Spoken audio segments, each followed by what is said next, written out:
Hi. Welcome back to Obsessed by Everything Bravo. Hi, it's Meredith. I'm here with you today to talk about Bravo, to talk about the Real Housewives of Beverly Hills season 2. I just looked at the schedule and I got really sad because we're not going to be coming back to the Beverly Hills ladies for a long time. And that just makes me sad because I love them so much. I just love them so much. As I said, we're going to have a little bit of a revision to the schedule because it's my show and I can do what I want. And we are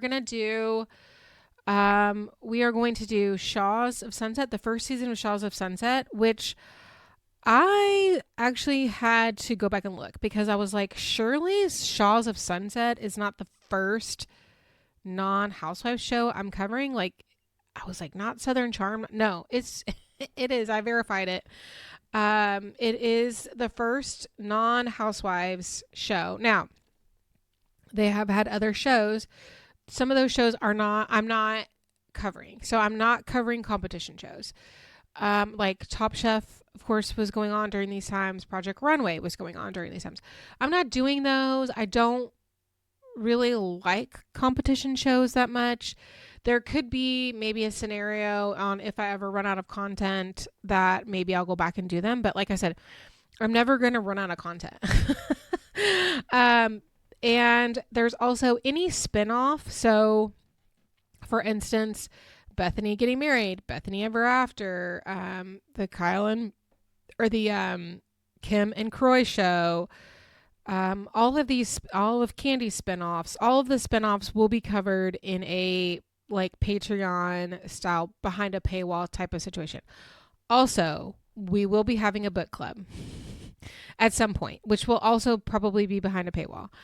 I just have to have enough people to tell me that they're interested in me to start doing that. And also I just really need to sort of get things more streamlined with video. But just so we can have a look forward, because when I get to the end of a season, I always want to look forward. So we're going to be messing up the timeline just a little bit. And we're going to be doing Shaws of Sunset season 1. Now season 1s of all of these are always very short. So it's just 6 episodes, but I am breaking that up into 2 weeks. Okay. Then we're doing Atlanta season 4. Then we're doing OC season 7. And then, believe it or not, we're going back to Jersey, which season 4, which remember, they were filming when they did the reunion last year. Remember? Then we'll do Roni season 5. Roni season 5 will be interesting because we have a total cast shakeup. That's going to be fun. And then, believe it or not, we do Atlanta season 5. Then we come back to Beverly Hills. And then from Beverly Hills, I will probably immediately do Vanderpump Rules, messing up the time period a little bit. But because Vanderpump Rules, I'll never forget this, premiered in the middle of Beverly Hills. And in fact, they made the first episode of Vanderpump Rules just a part of a different episode of Beverly Hills. So I just want to get those together because they are important to put together. Then the Shaws of Sunset season 2. And then we had Married to Medicine. If you're really watching Bravo and you're not watching Married to Medicine, you need to be. The past couple of seasons are not good, but we could say that for Atlanta, Potomac, Beverly Hills, the OC. We could say that for all of them, right? But at one time, Married to Medicine was really, really good. And then OC season 8, I mean, we're going to be a year from now to be talking about all this. So just to give you a little bit of a heads up, this is my Opus Day. You can't see this, but it is my list in chronological order. My camera, there we go. Everything is color coded. You'll never be able to see it. Maybe I'll screenshot it.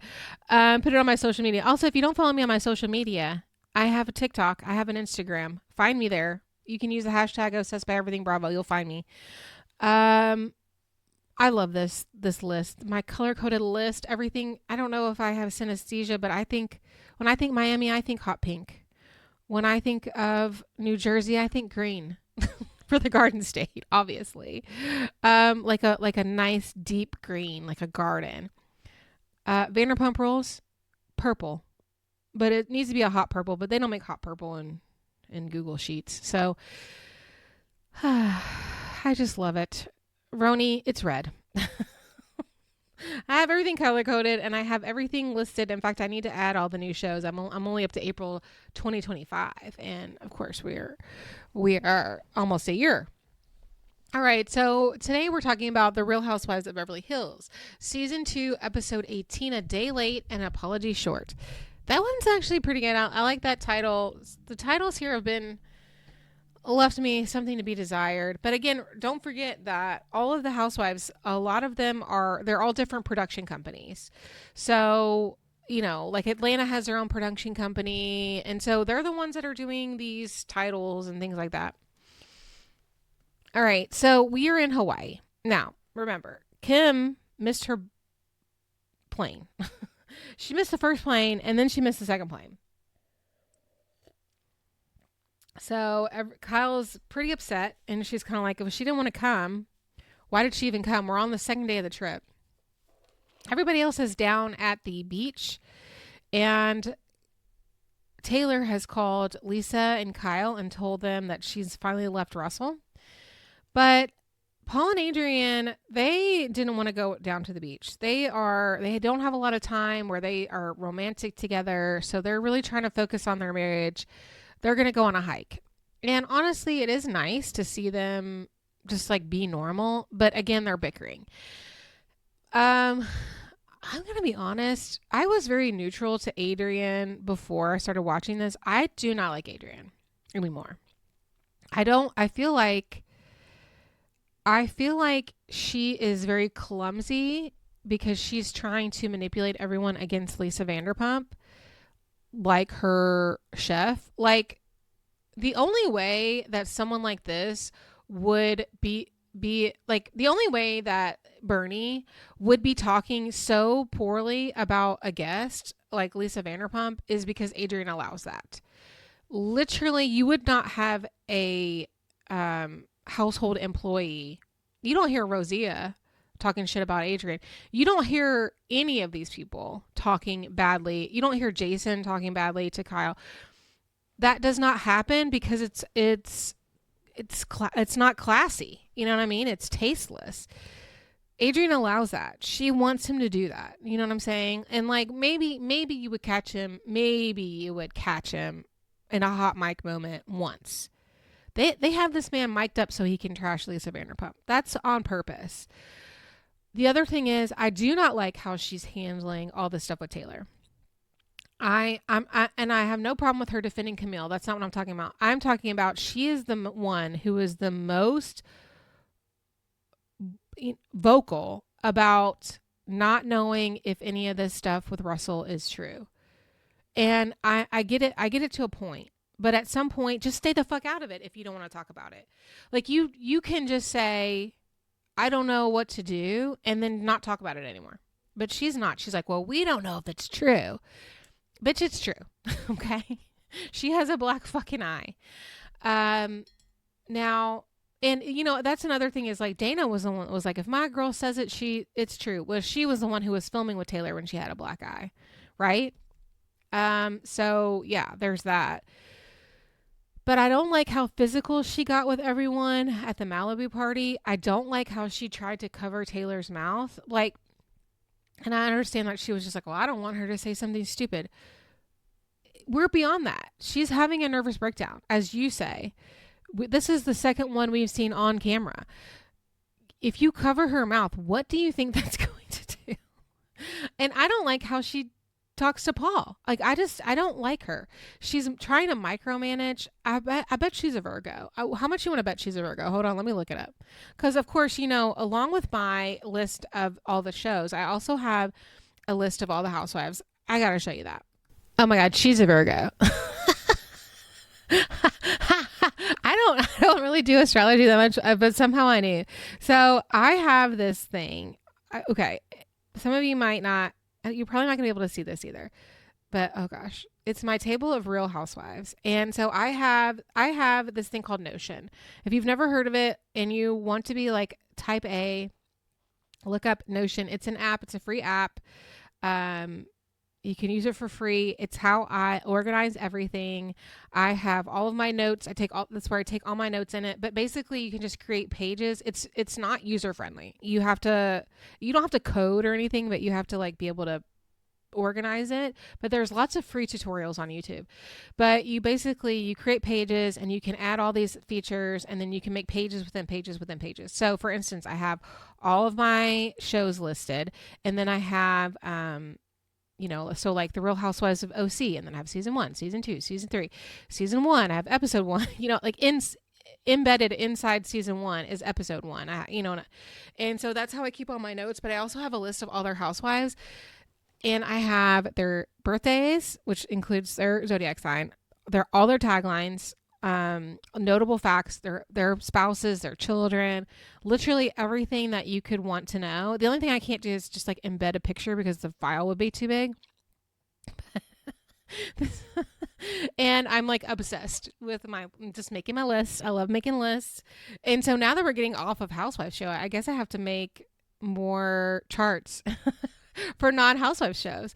But anyway, I just knew Adrienne was a Virgo, the way that she micromanages everything, and she's like so type A, and it's just really, really bothering me the way that she just treats everyone. And I just never really gave it two thoughts before, because Adrienne will be around for one more season, and then she's just not a housewife anymore. Now she's always around, and she'll be like in the background of parties, just like Gina Keogh, just like Quinn, just like, Dorinda and Dolores. These people all know each other in real life, so they're hanging around. But she's never really a housewife in any faculty. I just really, really have had an issue with her since the Malibu party. And it's like all this stuff with Paul. It's like almost like she just wants to humiliate him in whatever way. She's just like, oh, if you hate that man, then let him be. You know what I mean? And it's like the way that Paul was like standing up to Russell at the white party, I was just like, okay, now this is a man. He is going to defend his friend, and he's standing on business. And Adrienne was trying to manage what everyone else was saying. Paul was not trying to manage what everyone else is saying. He was just like, I don't give a fuck what you say. I read the email. You can't talk to Camille like that. Get the fuck out of here. It's basically it. And I respect that. And the fact that she wants to just like humiliate this man on television for years bothers me. Okay. Right. So they're going on a hike. They're bickering. And it's just like, please get a divorce. Jesus Christ. Kim and Ken finally arrive. And we know this because I guess after the beach, Kyle and Mauricio are getting ready for dinner, and they're going to have some margaritas, and then they hear them. So it's dinner. It's like dinner time already. They've missed a whole 24 hours. So they hear them getting ready, or they hear them arriving, and they're actually staying in the suite right next to them. And Mo was like, our balconies adjoin, like they're right next to each other with like a small wall. Kyle says, Kim says, before we left, Kyle and I had words, and I chose to take some time for me. Kim, she seems out of it. She's for sure out of it. All right. Now everybody is getting ready because they're all going out to dinner for a birthday dinner for Mauricio. And Lisa tells us, you know what? After spending 24 hours, she says, I didn't want to like Brandy. I gave it my best shot. But for some reason, I find her very funny. So now Lisa has found a new friend in Brandy. This is not important now. This is important for next year. Okay. Just remember this. Because Lisa loves a broken bird. Okay. She loves a broken bird. Anyone that she can help lift up. The thing about it is everything that Taylor was saying and how she was going after Lisa, it was all true and it was all right. The problem is she is not as smart as Lisa and could not build a case against her. There's nothing that these women are saying or hinting or implying about Lisa that isn't true. It's all true. It's just Lisa's so likable. You know what I mean?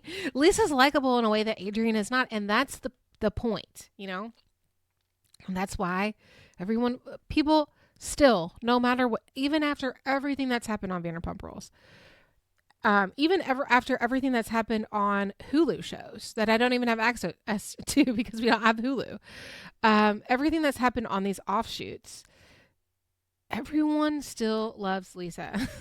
Years later, we're 15 years later after all this, Lisa still comes out on top because she's likable. And that just tells you a little something about human beings. But anyway, so the dinner is down on the beach. They have this beautiful beachside tent that they're all getting served at. It's everyone's sitting down and there's having, drinks or whatever. And now Kim and Ken show up. Of course, they're late.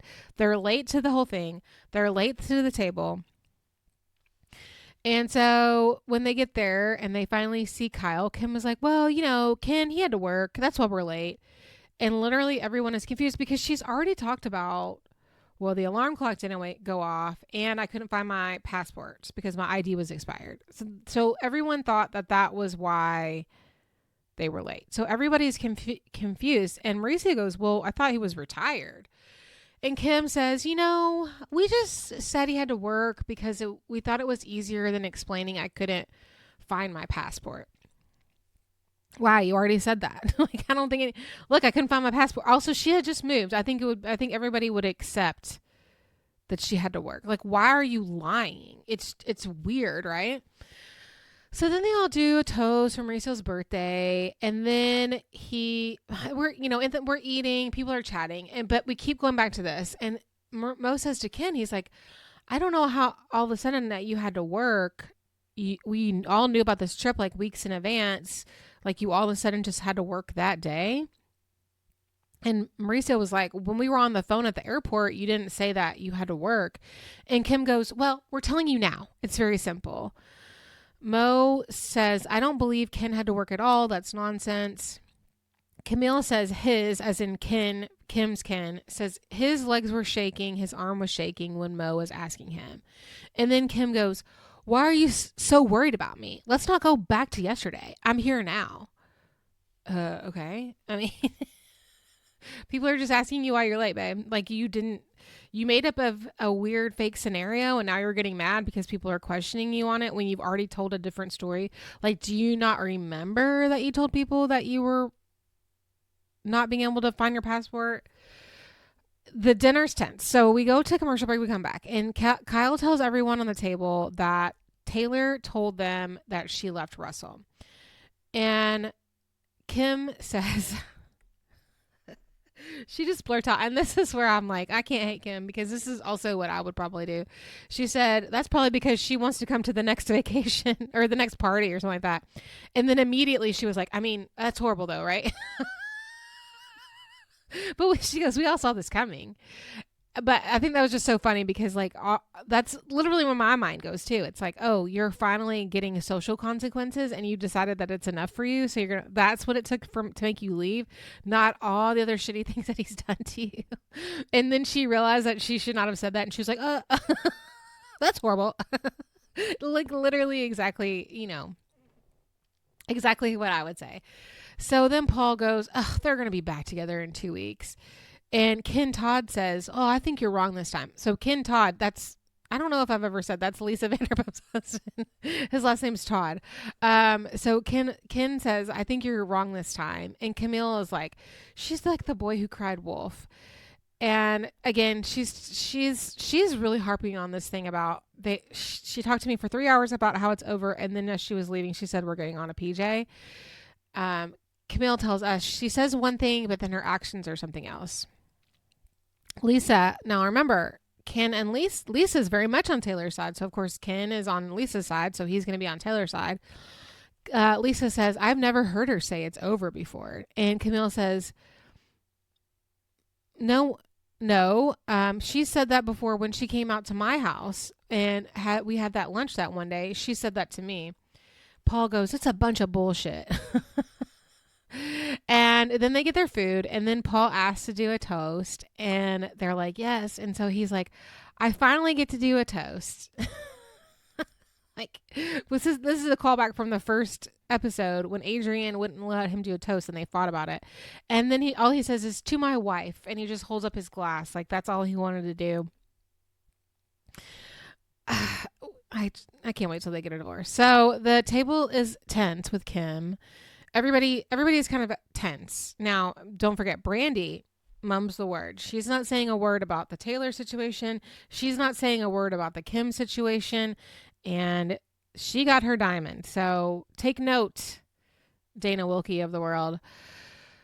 Kyle whispers to Lisa and she says, what really bothers her is Kim showing up and acting like everything is normal. And Lisa's like, look, you're never going to be able to change it. You just need to separate yourself from this. In 10 years, do you think she's going to be acting different? Lisa tells us, I understand Kyle's frustration because she takes responsibility for her sister's bad behavior, but it's going to make her feel pissed off. Kyle is tearing up at the table, and then her and Mauricio are giving each other looks. Like they're looking like Kyle is upset that Kim is just showing up and making up an obvious lie that everyone knows is not true, and she's acting like it's no big deal, but she feels disrespected, and then she feels like everybody is looking at her like, why can't you control your sister? And she feels responsible for it. Now, I don't know what it is in Kyle's psyche that she feels responsible for everybody and specifically Kim, but that it is just what she feels. So then this pisses Mauricio off because he obviously loves Kyle very much, and he's still very hurt by the things that Kim said about him last year. And so he starts saying, since it's my birthday, I'm really reflecting on things and reflecting on the truth and how things being true is so important. And he wants to raise a glass and say to the truth. And I just wrote down messy. Like he is very clearly saying that because they all know that Kim is lying. And so Kim tells us, Mo is just like, tell the truth. The truth will set you free. So at the table, she says, I'm not doing this right now. This is not a table discussion. And Kyle goes, yeah, it's a table discussion. And Kim goes, well, if you want to have a bad night, then have a bad night. But I'm here now. Kyle says, I don't know how you expect me to just like act like everything's fine after this. And Mo's like, it's not that big of a deal. Just fess up. So then Kim gets pissed and she's like, there's nothing to fess up, Maurice, which is not his name. His name is Mauricio. And he says, it just doesn't make sense, Kim.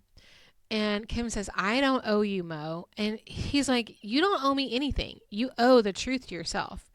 And Kim's like, I'm fine. And the first thing you do is sit down here, and she starts talking where I have no idea what she's saying. And he goes, you're 36 hours late to a party. The natural thing to do to say, hey, what happened? But when you flat out lie, it just builds tension and now nobody can have fun. And Kim goes, the bottom line is we're here. And he goes, happy to have you here. Like, it's so weird. And don't forget, like, this is his sister-in-law. And it just makes me think of if this is the kind of stuff that she does on camera in front of the world, what is he having to put up with behind closed doors? That's how much he loves Kyle, is having to put up with this crazy batshit behavior because he loves Kyle so much. Okay, so now it's the next day. Now we're on a trip. We have activities. So they have rented a catamaran boat for the day so they can go and do boat activities in Hawaii. So we just open from the commercial break with everyone sitting on the bus and they're all just like waiting around. And they've been waiting for quite a while for Kim so they can go and leave and get on the catamaran. Lisa tells us, I'm done with this nonsense. Her and Kyle go up to their room, and let's not forget that Kyle and Kim have balconies that come together, that intersect. So they climb over the small balcony wall and they're like knocking on their balcony door, and they're literally in there sleeping, not awake at all.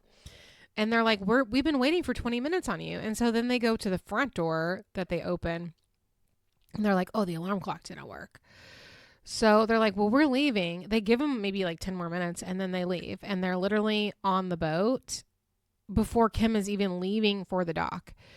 She tries to tell us that they ordered a wake up call, but they didn't realize that the phone wasn't working until like the third or fourth day. Okay. They don't even stay that long. Like, I don't know what. So then she's like, well, if you charter a boat, it's your boat. So you just wait till everyone is there, which this happens sometimes when they have private planes and people are late. They're like, it's a private plane. Like, it'll wait. It's not about the plane. It's about literally all the other castmates have to sit there and wait for hours for your stupid ass to show up. It's rude. So as they're pulling up in their car, the boat is literally pulling away. And basically the captain's like, if we don't leave now, we're going to miss like tide essentially.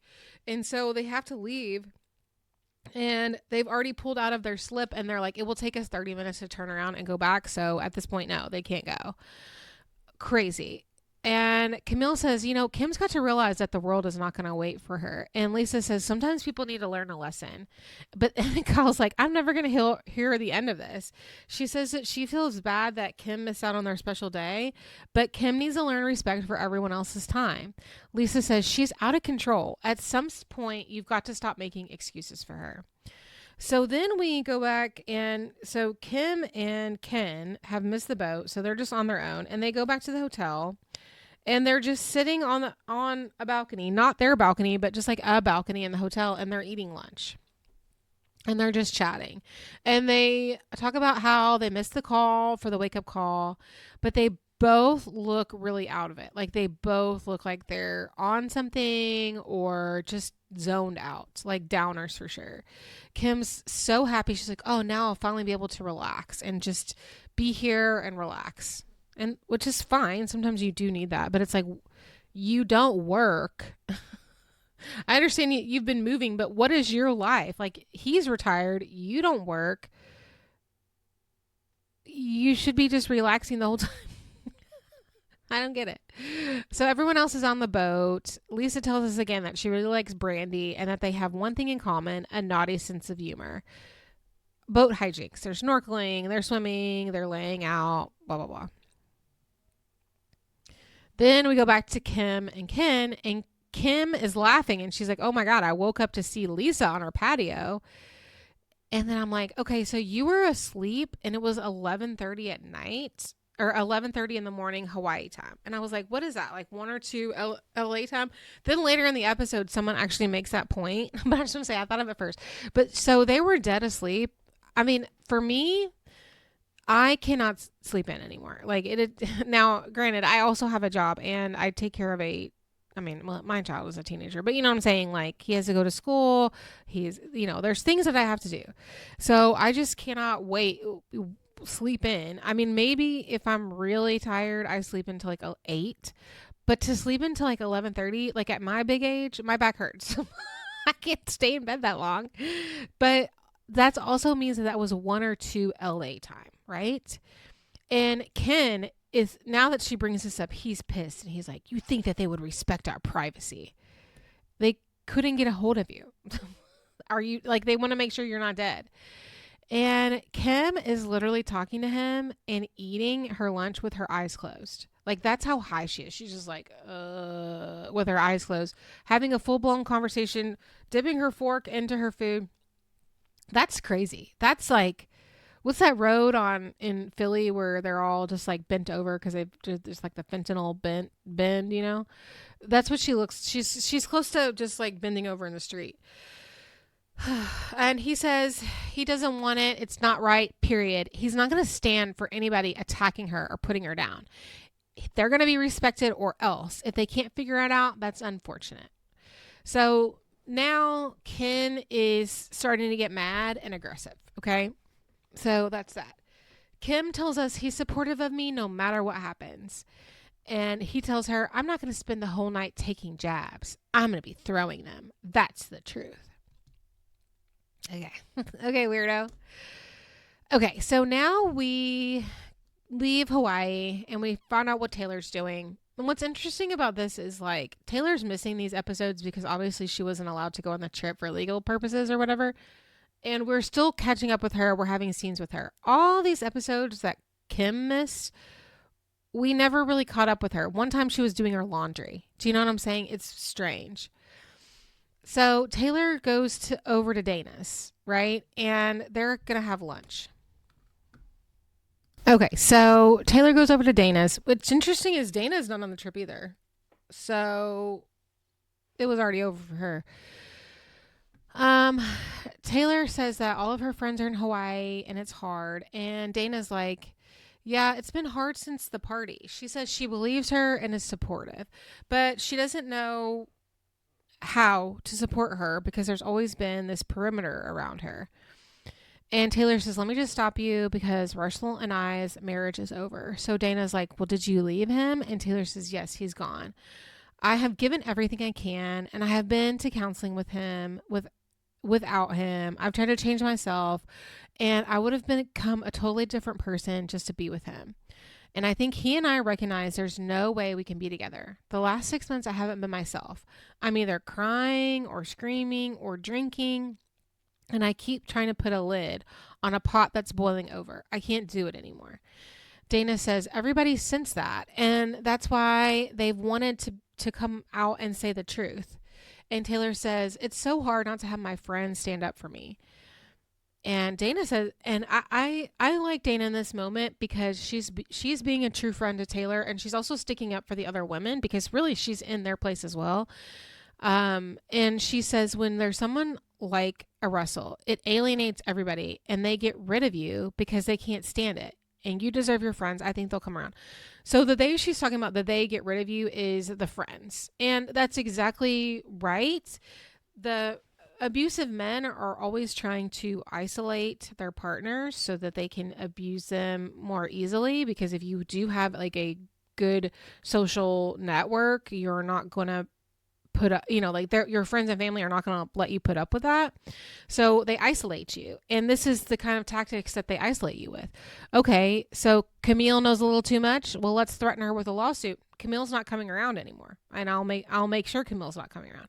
And it's little insidious things like that, like just not coming to stuff. Like you, at some point, if you stop coming to stuff, and then the parallel between Kim and Ken, or between Ken and Russell is interesting. We could probably make a parallel. We don't know Ken that much. We don't spend that much time with him. We don't spend that much time with Russell either. But it's like Taylor would still come to stuff. She would just come on her own. She was used to that. Kim's just not showing up. She's not doing anything. People are blowing it off because they say, oh, that's just Kim. That's just Kim. She's just being weird. But is it just Kim, or is it, this is so confusing. Is it just Kim, or is it Ken controlling her? Because controlling her, not letting her be around her friends and family, at some point they just say, guess what? I'm not inviting you anymore. If you're not going to, why would I extend you an invitation if you're not even going to show up? And that's kind of like what Dana's talking about here, and basically saying, look, we've been put in the middle of it. Nobody wants to be around Russell. Nobody wants to say the wrong thing and get a lawsuit. And at that point, people kind of wash their hands of it, but people will come back around to you. Taylor says, I just have to learn to be on my own and just to discover that I'm worth something better than what I've had. And Dana says, I love you. I'm so psyched that I know you. I think you're really going to blossom. It's giving, we should go on a healthy vacation or whatever it was that she said. I've done a lot of research on Dana Wilkie for some reason in the last couple weeks because they have a new housewife on the newest season of Beverly Hills that everybody says is giving Dana Wilkie. And I'm like, actually, she's not giving Dana Wilkie at all. To me, she's giving Teddy, who you don't know either. To me, she's giving Teddy, and she's giving coming on the Housewives to make a name for herself and to make money by selling whatever bullshit grifter shit she's selling. And also I think I mentioned this earlier, but I hadn't watched the episode. She bought this house, my favorite house that Kyle's living in, fucking destroyed it. She remodeled it took out all of the taste, took out all of the original features, all of the things that made that home so beautiful, and made it millennial gray. Millennial, minimalist millennial gray. And then she put up a diamond art painting of a black American Express guy. I hate this woman so much.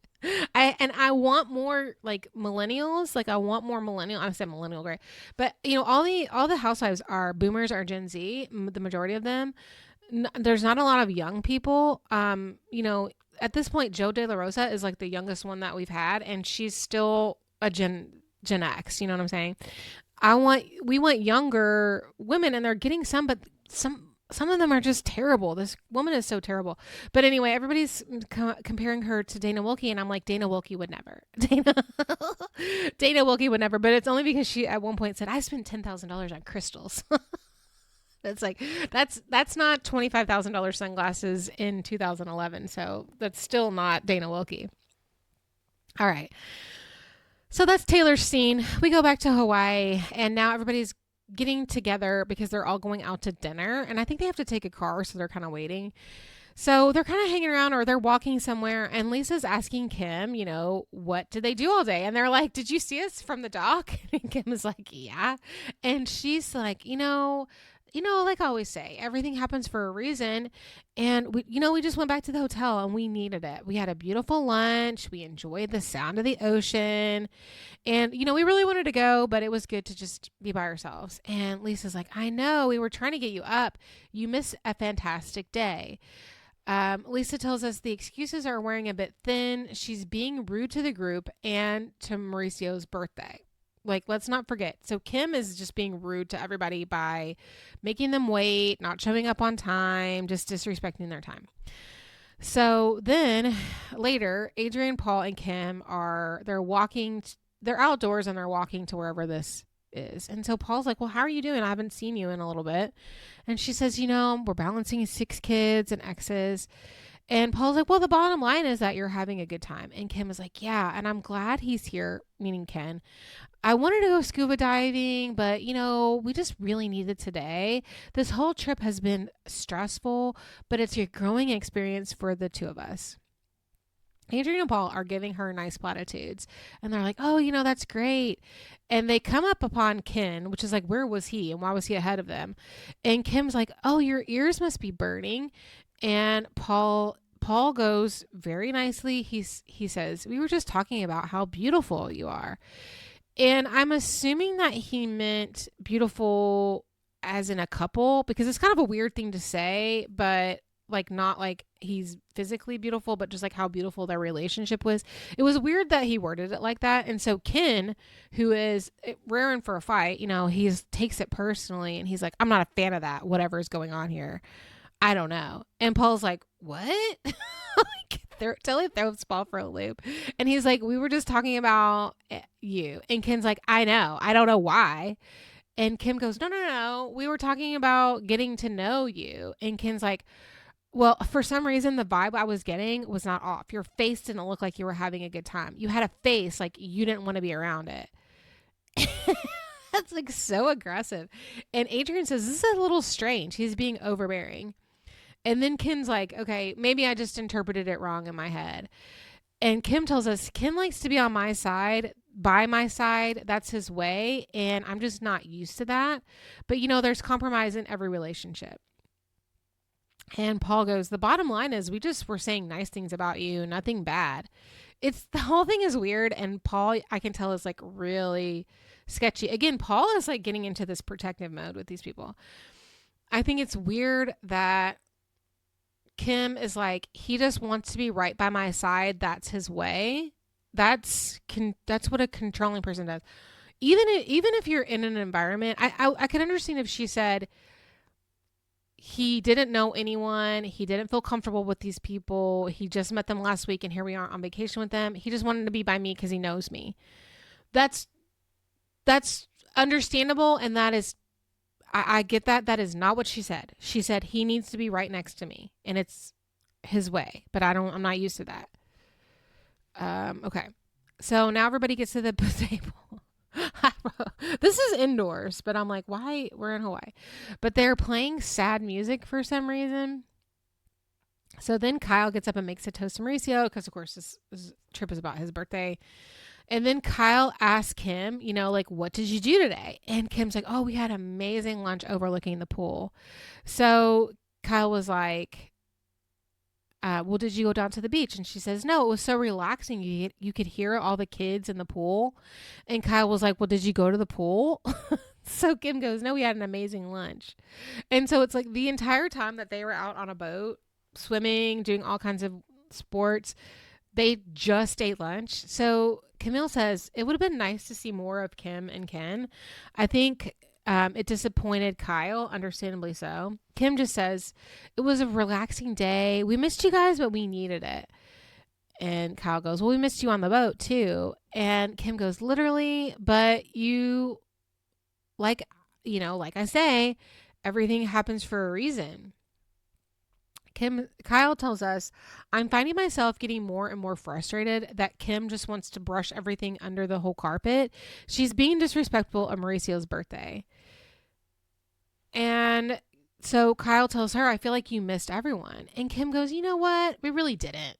It all worked out fine. Everything's fine. We're here tonight. And Kyle's like, well, you come a long way just to go to this dinner. And Brandy says, it's about time that Kyle calls Kim out on her shit. She's saying this to us. Remember, Brandy is not jumping in on this, and that I appreciate. She says, Kim's pretending like everything is fine, but she missed 90% of this vacation. Mauricio tells Kyle that so it's like later, she's being quiet, and she says it feels weird, like a weird birthday dinner, very surreal. Lisa tells us all Kyle wants is for Kim to be honest, but as a sister, this whole thing would drive me crazy. So then it's like later, we've eaten, and Kyle's like, you missed the flight in the morning. How could that happen? And Kim's Ken says, oh, why are we going back to that? And Kyle's like, you brushed everything over, but everyone here is aware, and we were all waiting on you. Kim says she's picking a bone with me for no reason. And she tells the table, we just missed the flight. We missed it. That's the story. That's the end of it. And Kyle's like, you want to brush it over. I know. And Kim's like, it's not brushing it over. People miss planes. And then Kyle goes, 2 planes in a boat? Which, yes, mic drop. You got her there. Kim says, we didn't miss 2 planes. And Kyle says, well, you had people waiting over and over again. Kim says, they find a topic and harp on it over and over.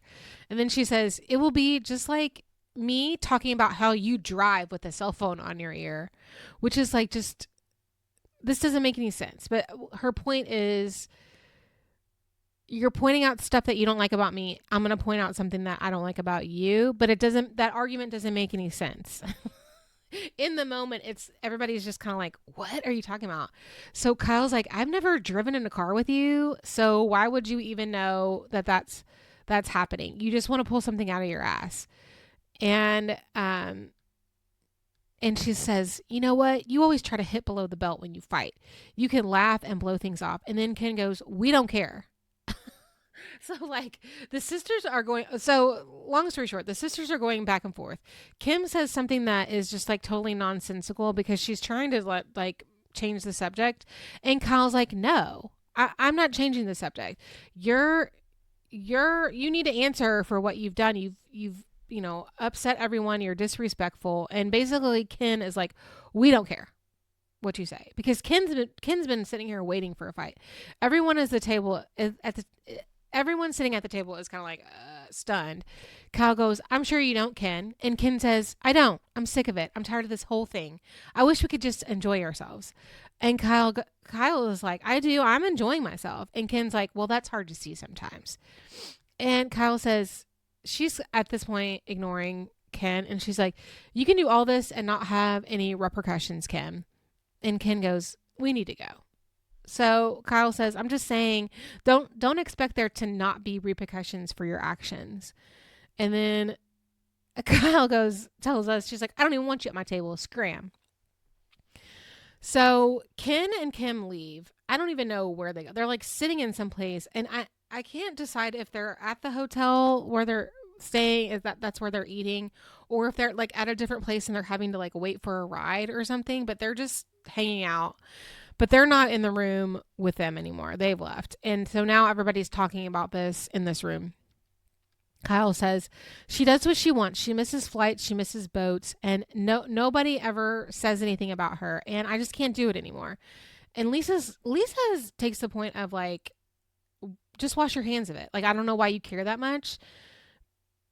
And it's also like, well, Lisa, why do you care so much about what everybody else is doing? Like, you can't say that to her. It's her sister. She's going to care. And the crux of it is Kyle cares so much because everyone this entire season has told her Kim's acting weird and Kim is hiding stuff from Kyle. And I feel like Kyle fears that Kim's on drugs. Now, does she ever say that at all? No, she never says that at all. It's just the way I can tell that Kyle is so worried about her. And it's not just like, oh, I'm so worried about her being with a man. You can tell that this is like a sore spot for her. Obviously, why they went so batshit on Brandy for saying that she did crystal meth. Now, accusing someone of doing crystal meth is crazy. Let's be honest. But that's why they went so crazy. But this is the underlying thing. This is my opinion of what I think Kyle thinks that Kim is on drugs or drinking or whatever. And that Ken is, maybe they're doing drugs or whatever together. That's really what she's worried about. And all this behavior is just leading her to believe that is so.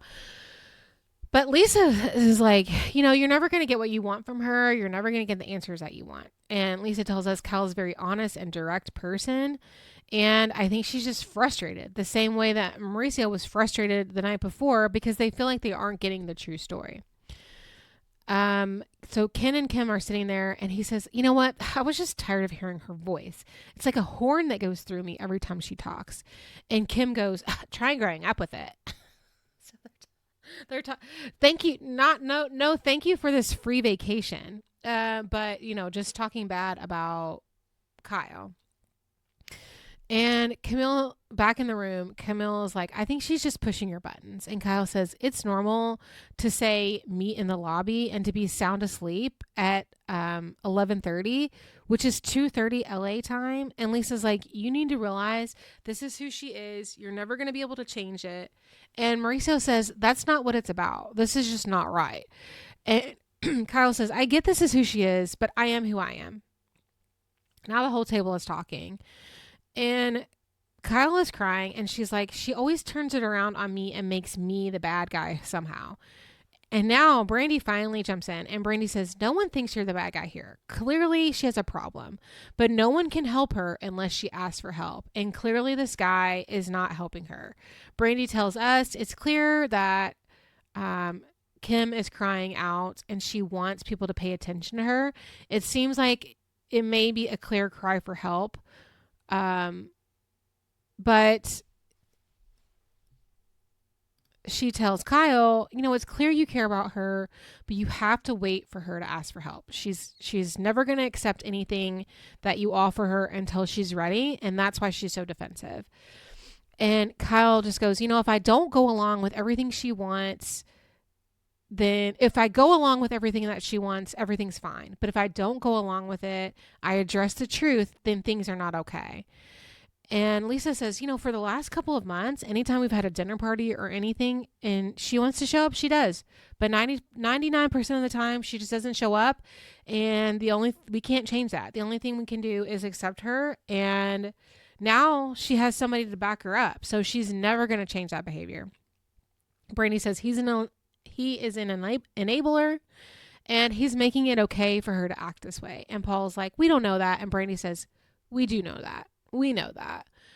And she's just reiterates, you just have to wait. She'll come to a point where she hits a wall and then she'll come to you, Kyle. And Kyle tells us, I don't know how to ignore the elephant in the room and pretend like nothing is wrong. And that's the end of the episode. So,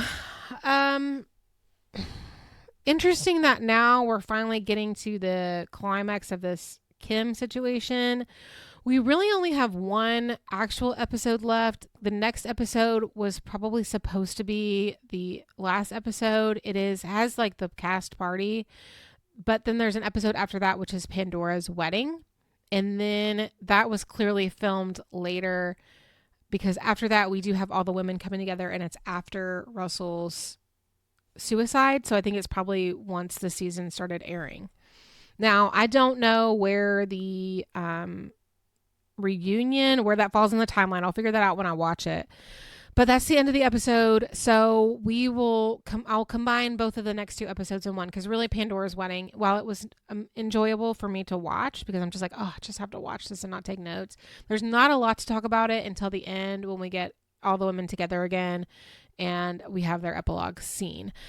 But thanks for watching for this one. As always, don't forget to send me a rating and review. Reach out to me and let me know if you want to see some of these spinoffs. I would love to create that. I already have a Buy Me a Coffee link. So if you'd like to donate to the pod, I would not say no. And if you want for me to start a subscription tier where you get some behind or some extra episodes, I would do that as well. Just let me know. As always, you can reach out to me at obsessedbybravo@gmail.com or on any of my social medias. Just use the hashtag obsessedbyeverythingbravo. And I hope you're having a great day. Thank you so much for listening. Bye.